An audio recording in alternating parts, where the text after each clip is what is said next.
And now, a new breakthrough in space conquest. Carnegie Mellon Rocket Command is a student-run organization that introduces students to rocketry through hands-on experience building high-powered model rockets. Our goal is to expand the aerospace presence on CMU's campus and prepare students for future careers in engineering fields. For the first time, the spaceman has to leave the ship and step out into open space.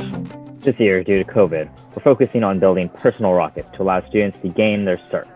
Our program, CMRC for CERT, will allow students certified by the National Association for Rocketry to launch high-powered rockets. We're excited to have 20 students on board with us this year. However, with more rockets come bigger costs.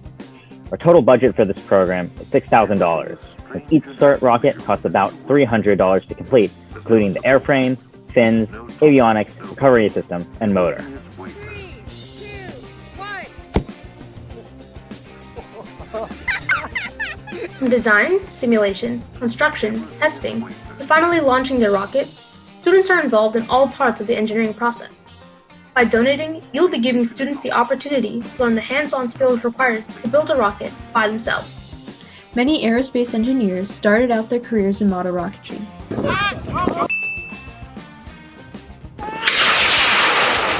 That's why igniting our students' passion is so important to us. Your donation will allow students to learn rocketry skills and better their understanding of aerospace engineering, bringing together students across disciplines. Thank you for helping us out, and welcome to the Carnegie Mellon Rocket Command family.